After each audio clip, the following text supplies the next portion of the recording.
السلام علیکم، آپ دیکھ رہے ہیں سرکاری ملازمین کی آواز۔ اگر آپ سرکاری ملازمین ہیں یا پینشنر ہیں تو یہ چینل آپ کے لیے ہے۔ یہاں آپ کو ملے گی تازہ ترین خبریں، حکومتی نوٹیفکیشن، تنخواہوں اور الاؤنس کی اپڈیٹ اور پینشنر کی نئی معلومات۔ ہماری کوشش ہے کہ آپ تک تازہ ترین معلومات دیتی جائیں تاکہ آپ ہر اپڈیٹ سے باخبر رہیں۔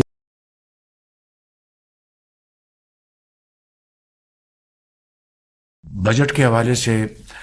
جو بجٹ پیش ہو چکا، اس حوالے سے میں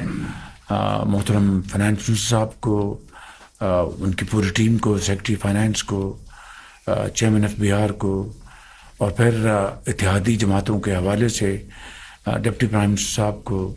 ان کی باقی ہمارے جو اس میں فائنانس منسٹر بھی ہیں، پلاننگ منسٹر بھی ہیں، اور سب اس میں شامل ہیں، لاء منسٹر ہیں، رانا ثناء اللہ صاحب ہیں، اور درجہ بدرجہ سب اس میں شامل ہیں کہ انہوں نے اتحادی جماعتوں کو بھی پوری طرح آن بورڈ لیا، اور جو اپنی جو بجٹ کے حوالے سے جو ہماری جو بحث جاری ہے وہ پوری طرح اس سے آگاہ ہے۔ موٹی موٹی باتیں عرض کرنا چاہتا ہوں کہ آئی ایم ایف کو ہم نے پوری طرح بتا دیا تھا کہ ہم زراعت کے اوپر کوئی ہم ٹیکس نہیں لگنے دیں گے، نہ فرٹیلائزر کے اوپر، نہ پیسٹیسائڈ کے اوپر۔ تو مجھے خوشی ہے آپ کو یہ بات شیئر کرنے میں کہ آئی ایم ایف نے باوجود کہ ان کا بڑا اصرار تھا، لیکن انہوں نے ہماری اس بات کو انہوں نے مان لیا۔ میں ان کا شکر گزار ہوں، کیونکہ آلریڈی زراعت انڈر پریشر ہے پاکستان میں، تو میں سمجھتا ہوں کہ اس کی پذیرائی کے لیے ہمیں کم از کم یہ اسٹینڈ لینا چاہیے تھا، وہ ہم نے لیا۔ 6 لاکھ سے 12 لاکھ تک جو لوگ اس بریکٹ میں ہیں ان کے اوپر 1% صرف وہ ٹیکس لگے گا، 5% کے مقابلے میں جو پچھلے سال تھا وہ صرف 1% لگے گا، اور تنخواہوں میں جو اضافہ ہے 10% ہم اس کو لے کے جا رہے ہیں۔ اسی طریقے سے اس جنگ میں جو اللہ تعالیٰ نے ہمیں عظیم فتح عطا فرمائی ہے، اور اللہ تعالیٰ کی کمال مہربانی سے اور افواج پاکستان کی شاندار کارکردگی اور پاکستان کے 24 کروڑ عوام کی والہانہ ان کے ساتھ محبت، الحاق، سپورٹ کے ساتھ جو ہمیں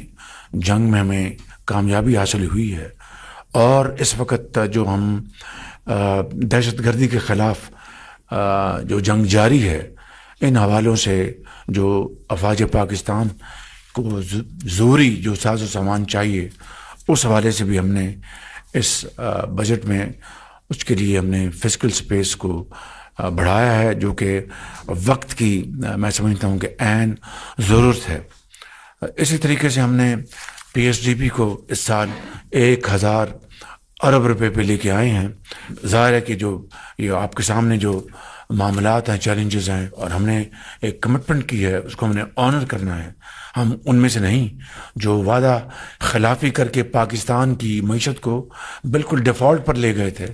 اللہ تعالیٰ کا لاکھ لاکھ شکر ہے کہ 2023 میں ہم نہ صرف پاکستان کو ڈیفالٹ سے واپس لے کے آئے، آج ایک مستحکم طریقے سے ہم آگے بڑھ رہے ہیں۔ فائنلی میں سمجھتا ہوں کہ یہ جو ابھی ہمارے جو ڈیلیگیشنز باہر گئے تھے پاکستان کا موقف پیش کرنے کے لیے، بلاول بھٹو صاحب کی لیڈرشپ میں، اس میں محترمہ شیریں رحمان صاحبہ تھیں، اس میں ہمارے منسٹر کلائمیٹ ہیں وہ تھے، اس میں اور دوسرے ممبرز تھے۔ انہوں نے جا کے پاکستان کی بھرپور نمائندگی کی، امریکہ میں، یورپ میں، اور بہت میں سمجھتا ہوں کہ ان کی بڑی ویلیوبل کنٹریبیوشن ہے۔ تو میں یقیناً جناب بلاول بھٹو صاحب کو اور پوری ڈیلیگیشن کے